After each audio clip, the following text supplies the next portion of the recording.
unabashed, the most unpredictable, becomes a headline, the most volatile, outrageous behavior, unsubstantiated narratives, a battle of personalities.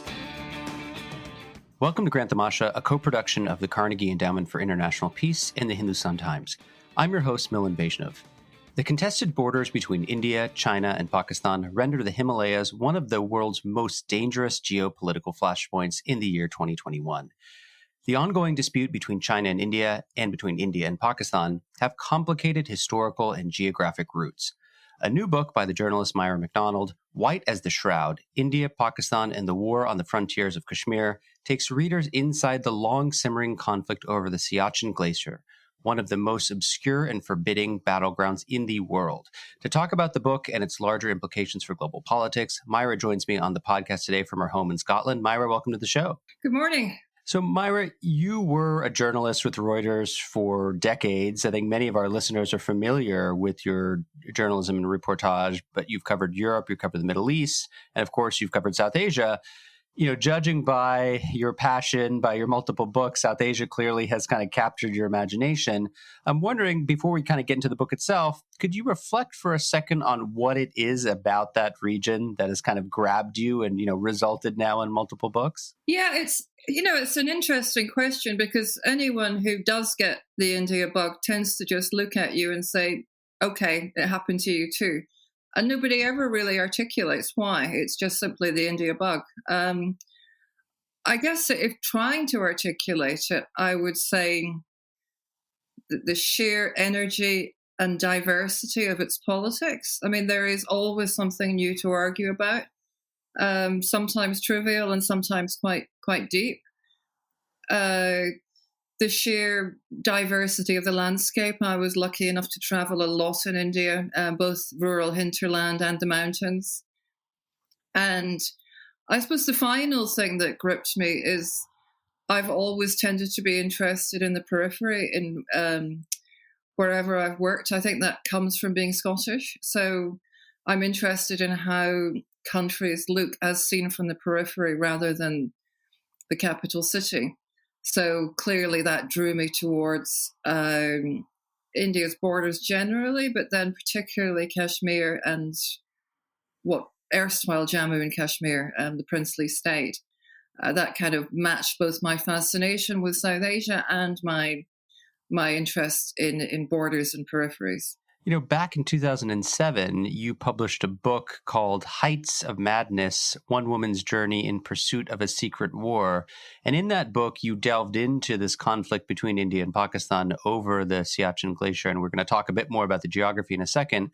But I'm wondering kind of what led you to revisit this question of this conflict with your new book, White as the Shroud? I mean, part of it was that when I first did that, but when I first started researching that book, I was relatively new to India.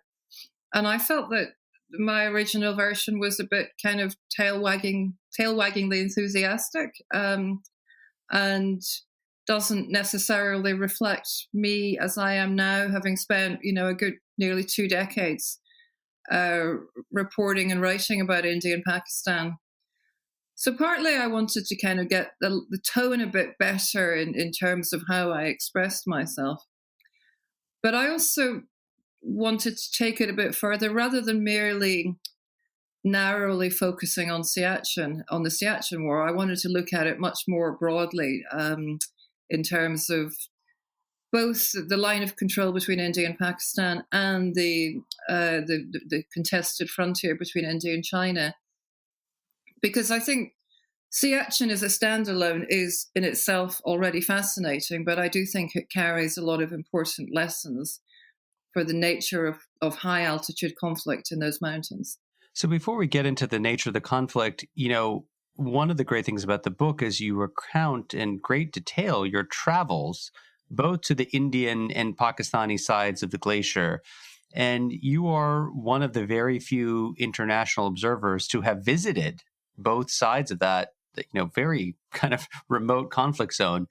I'm wondering, given that most of our listeners have probably never been there, could you paint a picture of the terrain that we're talking about? What is it that you experienced when you were on both sides of that glacier? I mean, I guess the first thing I would say is that I mean, these are the highest mountains in the world. And, you have to imagine it as being incredibly vast and jagged, crumpled, jagged landscape. Most of it covered with, vast, vast sea of just sheer white snow and ice. And then, of course, you get glaciers which scouring down the valleys on either side of the mountain ridge.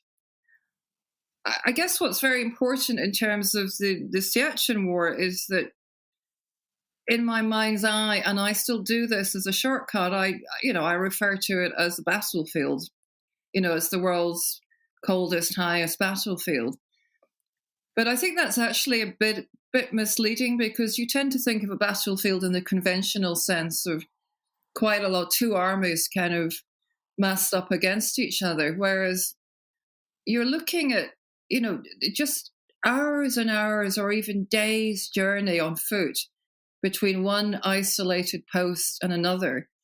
You'll have one mountain ridge with a little post with just 8 soldiers on it, and they may be days' walk away, given that it takes, it's something that you could do in 3 hours in the plains would take you 3 days to walk in that landscape.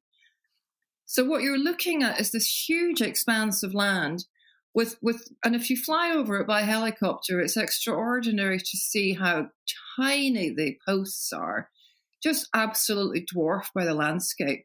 And very often, since there was a ceasefire when I was there, everything kind of blanketed in snow to the point where they look as though they're actually sinking into the snow. And perhaps, I could go on about this at length, but perhaps one last image is worth considering. It's very striking is that you get these pillars, because if you've got a hut over snow and the snow underneath doesn't melt so much, gradually that gets higher and higher and higher until you end up with huts sort of stuck atop a snow pillar, marooned there. But again, still dwarfed by the landscape.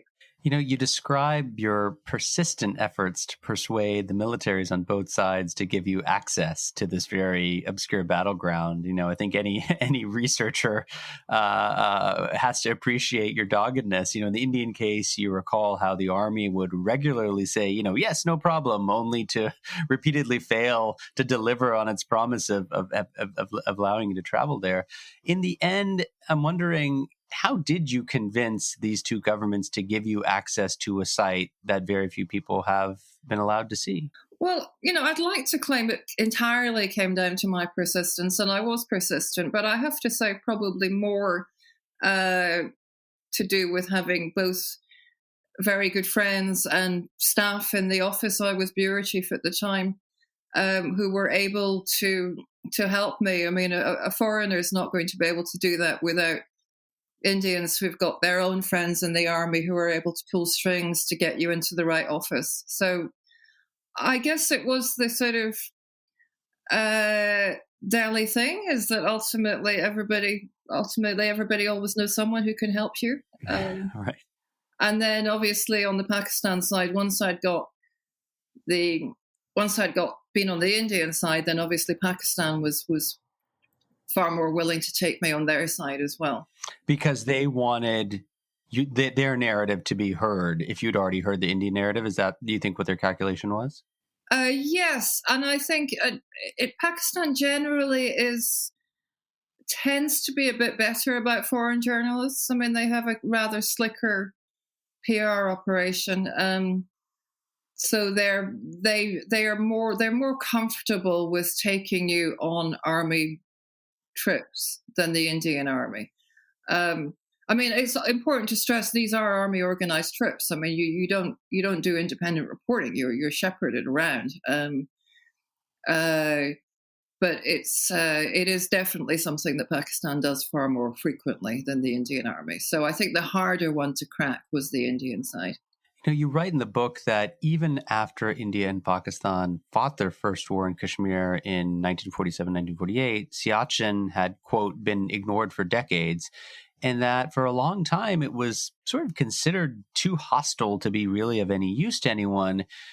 I know this is a sort of a big question, but, in a nutshell, what changed over the years to turn this glacier into such a flashpoint, right? It went from kind of obscurity to sort of almost ground zero.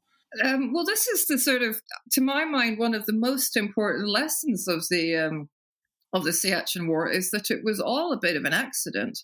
It really started with Pakistan started in the 70s authorizing foreign mountaineers to explore. It opened up the mountains generally to foreign mountaineers. I don't believe it had any malicious intent. I think that it made good foreign exchange by selling climate permits. India then decided that, or the Indian Army decided that since Pakistan was sending people in, the Indian military mountaineers wanted to go and have a look themselves about what was going on.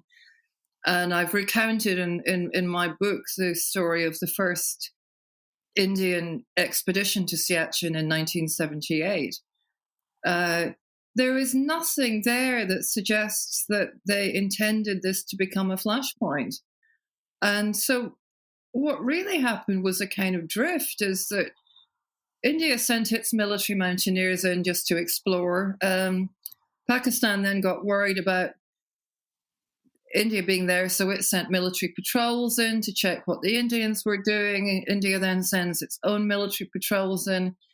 And it really escalated. Well, actually, escalated is too strong a word because it wasn't steep. It drifted until from 1978 really to 1984, when India then decided to send troops in the summer, just the summer, from April 1984, just in a way a show of force to occupy the mountain passes overlooking the glacier. And then Pakistan sent its own troops up, and then they both started digging in and spreading out. But I have not found anything in any of my interviews in either India or Pakistan that suggests that either country, if you go right back to the beginning and sort of the late 70s, early 80s, ever envisaged this turning into a long-running war, and indeed a place where there's now a ceasefire, as you know, but a place where they still have to post troops, and not only in the summer, but through the winter. So I guess my broader point, and the point I do stress frequently in the book, is that one of the great values of Siachen is to understand how easily things escalate in these mountains to become far bigger than was ever intended in the first place.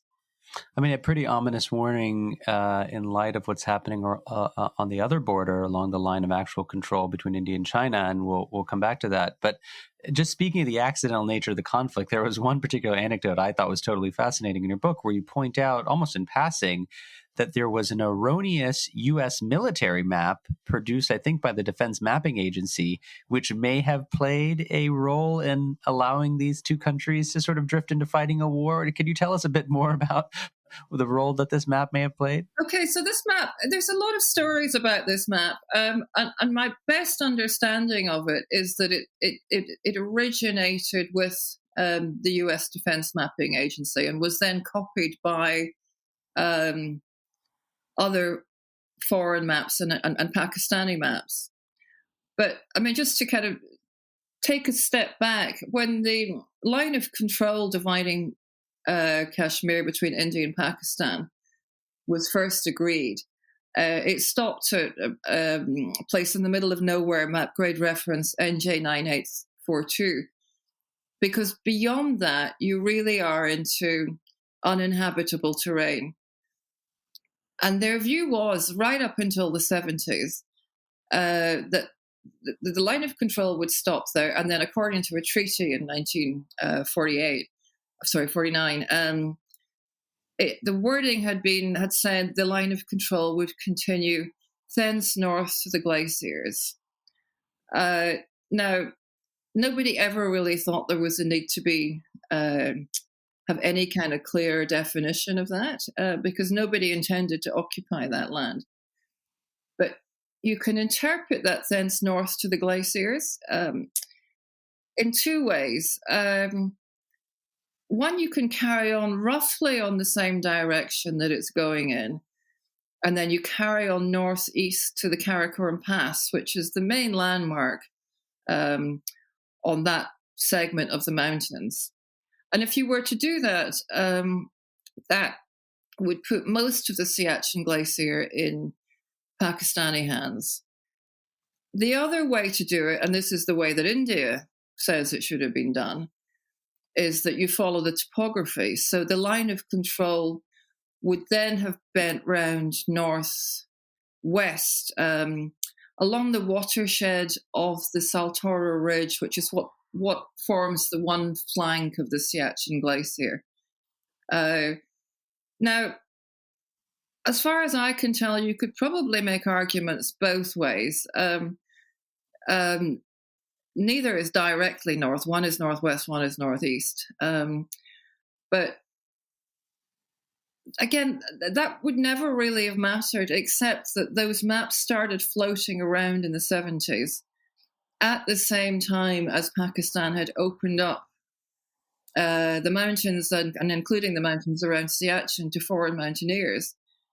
So you've suddenly got this kind of, again, I would say very unfortunate coincidence is that these maps start floating around and the foreign mountaineers are coming in, which makes it look like Pakistan is trying to stake a claim on the Siachen Glacier.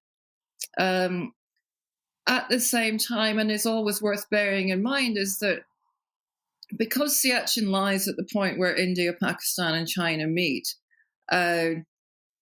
it's important not to forget that one reason why India was worried about Siachen was because of the scars of the 1962 war. And the notion that it hadn't really been alert quickly enough in the run-up to the 62 war meant that it remained worried about not being alert in what was happening in Siachen. And it probably led India to overreact to the maps and the mountaineers. You know, one of the things that comes through so clearly in your book is the toll that this conflict takes on the people who are on the front lines. You know, at one point you speak with a former Indian Army officer who says of the glacier, quote, "I've seen lots of men go up and down. It's a living hell. Anybody who goes there is not sure he's going to come back," end quote. And in addition to, of course, the harsh weather conditions, you highlight throughout the book the mental and psychological strain on soldiers who are stationed at these very remote posts in these high altitudes. And you make the case that the altitude really attacks you psychologically as much as it did physically. Tell us a little bit about those psychological impacts. You know, what impacts does battle at 20,000 feet have on the mental conditions of soldiers who are fighting the fight? Well, I think I would separate it into two things, because on one hand, there's the actual fighting of battles, and then the other is the sheer survival of being posted there. I mean, as you will hear in many conflicts, what the soldiers most complain about is actually the monotony between the battles, because you're basically stuck on a post with very little to do. Whether you see the same 8 faces day in, day out, you have no distractions. You have no, it's all white. People complain about the sensory deprivation because you don't even, there's not even a tree there. The only color you see is white. So there's the kind of monotony and boredom and sensory deprivation that then goes along with the physical effect of altitude. It's hard to eat at high altitude. So the soldiers waste away. I mean, the body ends up starting to feed on itself in order to survive. If you're not eating enough, you get dehydrated. Even the smallest of things, I've heard of someone who died of a toothache that went wrong, even the small. So you'll get the very big illnesses like high altitude sickness and frostbite, but just about anything that you can imagine a small nick on a finger might end up causing you huge amounts of grief at that kind of altitude. So you're suffering the combination of both mental monotony, really, and something that's very grueling physically. Now, I'd like to come on to how the fighting, which is rather different, and perhaps important to remember that in any kind of fighting in those mountains, it's generally driven by artillery fire. Our stories of those battles, in the popular image, tend to focus on the hand-to-hand fighting, but the thing that really does drive it is artillery directed from below. For the men up on top, it's it is certainly grueling because there's a very big risk that some of them will get, especially if they've been brought in too quickly, will get altitude sickness. They'll often end up vomiting if they've been brought in too quickly. There's one particular battle at 21,000 feet where you're getting to the point where it is so cold that the rifles are jamming in the cold, and so high that you are lumbering. You can't run. You are lumbering. And yet I suppose it's more common for soldiers to know this, but for me as a civilian, I was kind of shocked that they use bayonets at 21,000 feet, because the idea of getting so close to someone but who can't actually run at that height anyway and killing each other with bayonets seems to me, as a civilian, it seems to me very shocking. Although I would have to say, from a soldier's perspective, their real risk of wounds and injuries that will come from artillery, which is actually the real danger to them. Well, one of the most remarkable things, right, of the recent flare-up over the past 1 year or so between the Chinese and Indian forces, the initial dust-up which took place, right, was fist-to-fist combat. There was allegations that the Indian side made that the Chinese soldiers had batons, with nails attached to the end of them. I mean, it was really sort of medieval kind of primitive stuff because, the protocol has been not to use combat weapons, right? Guns and other things to fight one another. Obviously the protocol is different on the India-China frontier than in Siachen, where they do use guns. Right. But the one thing that is in common that you're picking up is the primitive nature of that final hand-to-hand combat, which is still extraordinary when you're thinking of the fact that you are dealing with, in the case of India, Pakistan, and China, modern nuclear armed powers that are either fighting each other with sticks and stones or with knives and bayonets. I think it's also worth pointing out that among the Indian soldiers who died, some of them had fallen into the river. That's right. Died of exposure. And as far as I know, probably because help did not reach them in time. So that really shows you the extent to which it's the landscape and the terrain and the remoteness that is killing soldiers in that part of the world rather than actual fighting. Before coming back to the present moment, I want to ask you one more question about the past, which is about the 1990s. In the wake of the twin nuclear tests by India and Pakistan, you write, both countries actually appeared to be, and this has now been, pretty well documented, on the verge of pretty serious peace talks. That hope was derailed by Pakistan's decision to attack Indian supply lines to Siachen, prompting what's now known as a Kargil War, in which, Pakistan, I think it's fair to say, suffered a pretty humiliating defeat. What transpired during that time to turn a potential pivot for good, for peace, into a further cycle of sort of violence and recrimination between these two countries? Okay, so I think there's probably first point that's important to make is that the peace talks were between Pakistani civilian government, then led by Prime Minister Nawaz Sharif, and the Indian government of Prime Minister Atal Bihari Vajpayee. Pervez Musharraf was the army chief at the time and was not enthusiastic about the peace talks in the first place.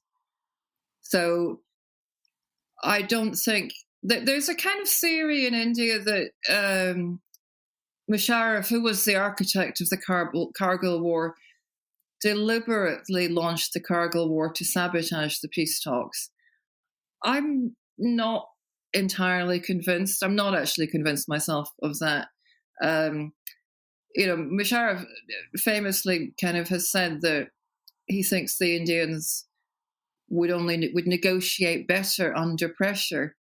Now that was very misguided of him, but I don't think if his intention was for the Indians to negotiate, to put pressure on India to negotiate better, then it wasn't to sabotage the peace process, but actually to get more concessions out of India.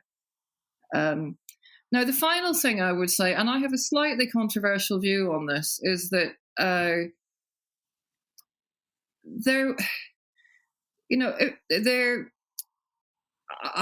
very critical of Pakistan on a lot of things, but the one area where I think it gets a little bit too much flack is over Kargil. Yes, I think it was overreach. Yes, I think its timing was terrible. It was, less than a year after the nuclear tests. But I would say in sort of some kind of mitigation of the Pakistani action is that India had gone into Siachen in April '84, had basically caught everybody by surprise. The Siachen front line had then expanded and expanded all the way to reach to nearly touch the line of control. There was, at that point, by the time the Kargil War started, there wasn't really such a clear distinction between the Siachen War and the line of control around the Kargil area. So, there was an element in which I would not have been shocked by a certain amount of tactical maneuvering by Pakistan around that segment of the line of control. What then happened is there seems to have been a certain amount of mission creep. Again, a lot of overreach. Their troops went far too far across the line of control. And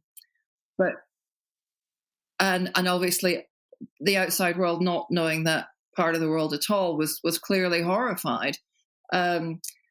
But it wasn't, I don't think it was ever quite such a thought through strategic step taken by Pakistan. I think it was more a sort of a rather muddled tactical move that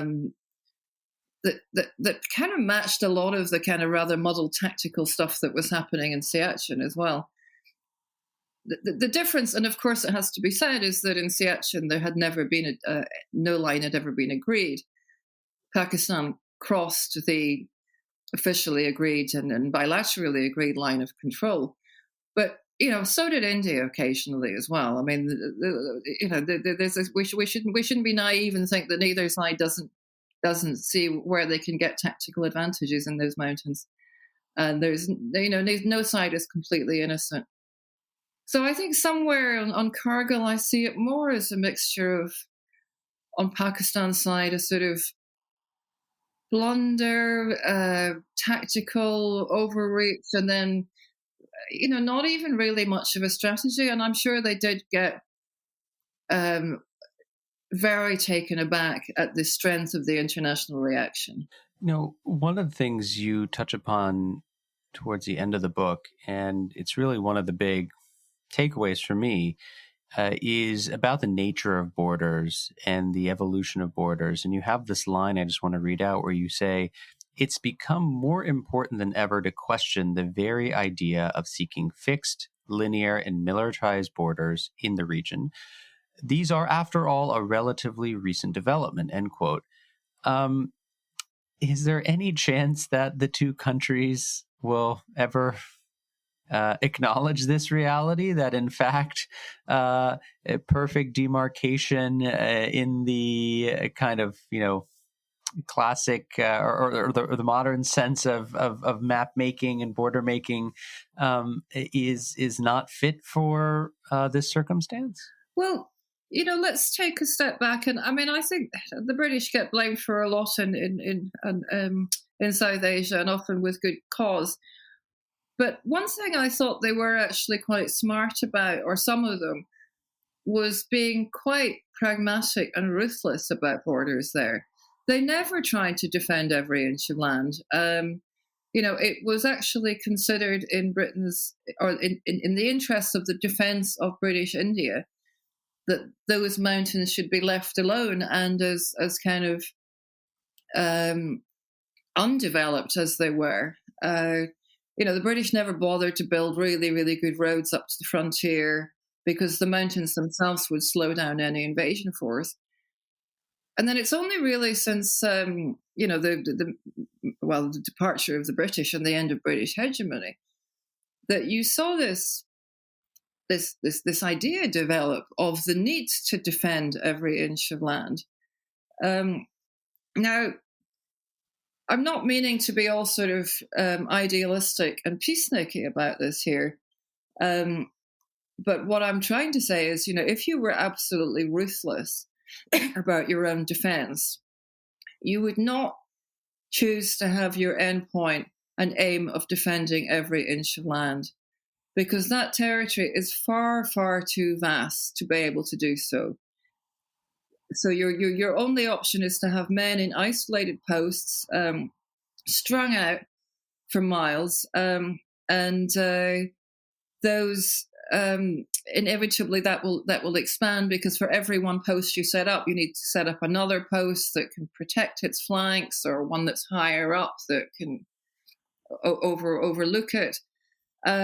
You are never ever going to succeed if your ultimate aim is to defend every inch of land. So I guess what I'm trying to argue is that your ultimate aim should be, and I guess here I'm looking at it more from the Indian perspective, but it does apply a little bit to India, to Pakistan and China. Your aim should be, how do I best achieve the defense of my frontiers? And to my mind, you don't best achieve the defense of your frontiers by constantly pushing out and trying to kind of cover every inch. You assure the defense of your frontiers by actually pulling back a bit and leaving yourself enough of a buffer zone to actually not only give yourself a buffer zone, but actually make sure that you've identified defensible positions. The clash last year in between India and China was over a mountain ledge that was never ever defensible in the Indian terms. I mean, you can look. I haven't been there, sadly, but you can look at it on. If you try Google Images or Google World and try and look at that terrain, you can see quite clearly that in the event of a war, India would not have been able to defend it. So I guess what I'm saying is you really need to take a big step back and say, not what we care about in terms of nationalism, in terms of national pride, but what most ruthlessly and pragmatically provides the best security. And then I think just to kind of expand from there is that, I mean, we all know the nature of warfare is changing all the time. I mean, quite rapidly now. Certainly compared to when I first started covering Siachen, or when that war first started. I mean, you're now seeing the importance of far more mobility. You're not looking at defending fixed positions. You're looking at mobile forces. You have drones. You have surveillance satellites to see where troops are. You've got precision munitions to target those troops. Every single rule of high altitude warfare the whole rule book is being torn up and rewritten, because the idea that you have to occupy the heights so that you can see what's going on doesn't really make sense when the other side can send a satellite over and see what's going on and then target you with precision munitions. So I think my view is not one of idealism, but it's one of saying, one, how do we ruthlessly and pragmatically achieve security? And two, how do you do that in the context of a vastly different nature of modern warfare from the one that existed when these kind of maneuvers in the mountains first started? Myra, in a previous episode of the podcast, and maybe this is a good place to conclude, my Carnegie colleague Ashley Tellis drew a link between India's August 2019 Article 370 decision to abrogate 370 in Jammu and Kashmir, a link between that and Chinese aggression along the line of actual control. And Ashley's argument is that the Chinese fundamentally misinterpreted what was a purely domestic decision by the Modi government as a sign of some newfound Indian sort of border revisionism.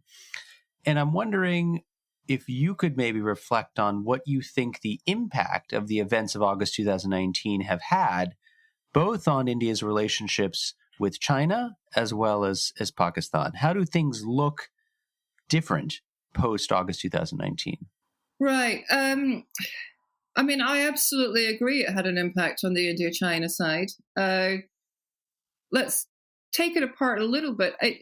India-Pakistan, it had less of a short-term impact than you might have imagined. Pakistan's reaction has been quite muted. I think, however, the decision to essentially bifurcate the state by separating out Ladakh from Jammu and Kashmir essentially put paid to any kind of long-term project to achieve some kind of peace settlement within the context of the entirety of the erstwhile princely state of Jammu and Kashmir. But the point that I think is crucial, and the one that I thought right back then the one to watch was China, was that the one to watch was always Ladakh. It was never entirely clear to me what the Indian government achieved by separating Ladakh from the rest of Jammu and Kashmir. It undermined its long-standing position that the entirety of Jammu and Kashmir, that's both the Indian and Pakistani side, should belong to India and rightfully belong to India following the accession in 1947. So, you know, to explain why they separated out Ladakh, you would have to at least consider the possibility that India wanted to build up Ladakh. And you're primarily building up Ladakh against China. That's where that's where it's got the really, really sensitive contested frontiers.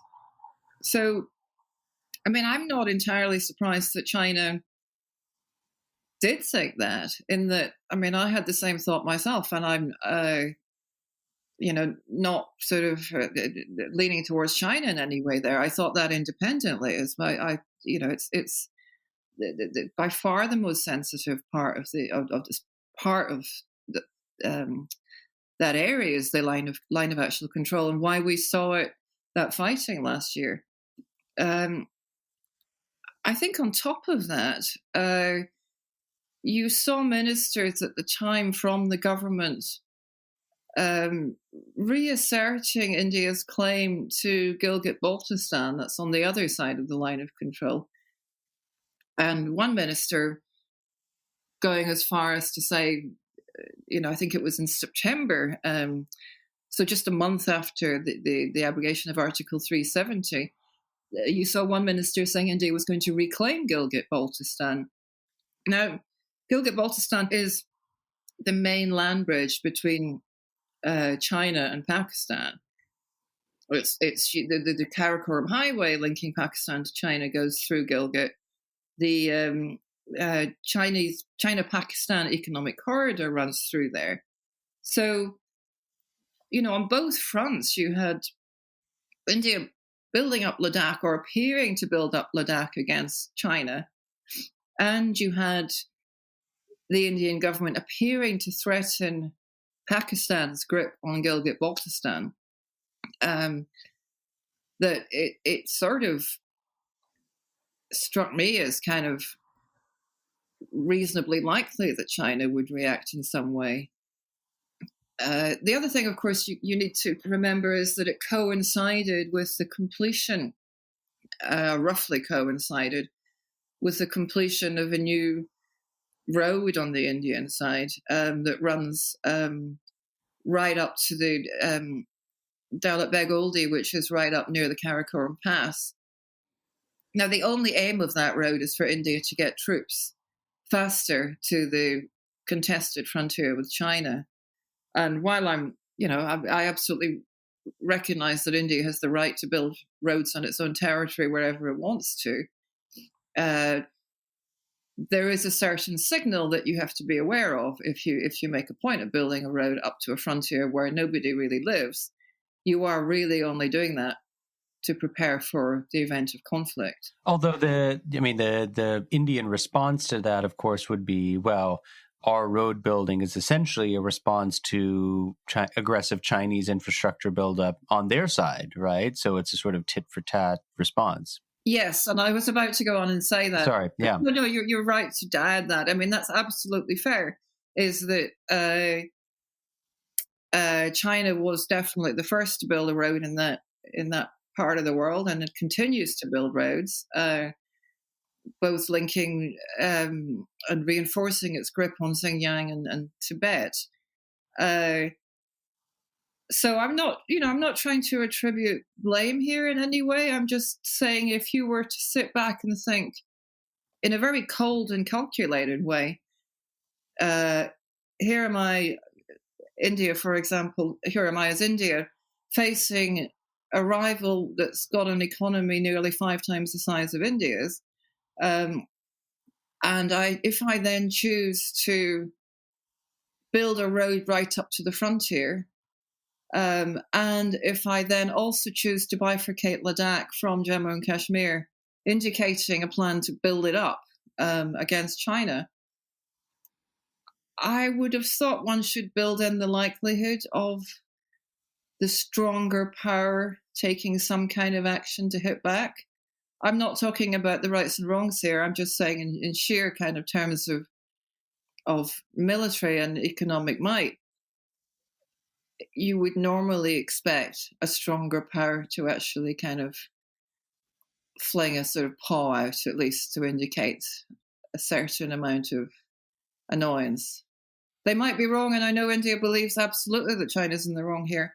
And I'm trying to step back from any kind of moral judgment and look at it purely in pragmatic terms. I should add one problem with building that road is that the Indian road is that you then have to defend it. So it's the same problem as you have in mountain warfare. You set up a post, you need another post to defend that original post. If you build a road, you then need other army posts to defend that road. There's also now an airstrip at Daulat Beg Oldi. You have to defend the airstrip. At a certain point, you have to say, well, how much of this can you actually defend? I mean, if military overstretch is no use to anybody, really. My guest on the show today is Myra MacDonald. Her new book is called White as the Shroud, India, Pakistan, and War on the Frontiers of Kashmir. Our colleague Vipin Narang had this to say about the book, quote, "This region is one of the world's most volatile flashpoints where 3 nuclear powers persistently confront each other. MacDonald has penned a definitive tour de force, helping us to better understand the terrain and the region and why it's so dangerous." Myra, it was a pleasure to talk to you. Congratulations on the book, and thanks for taking the time. Thank you. Grant the Masha is a co-production of the Carnegie Endowment for International Peace and the Hindustan Times. This podcast is an HT Smartcast original and is available on htsmartcast.com, India's fastest-growing podcasting producing platform. You can also find us on Apple Podcasts, Spotify, Stitcher, or wherever you get your podcasts. Don't forget to rate and review. It helps others find the show more easily. For more information about the show and to find the writing we referenced on this week's episode, visit our website, grantthemasha.com. Production assistance comes from Jonathan Kay. Tim Martin is our audio engineer, and Maya Krishna Rogers is our executive producer. Thanks for listening, and see you next week. This was a Hindustan Times production brought to you by HT Smartcast. HT Smartcast.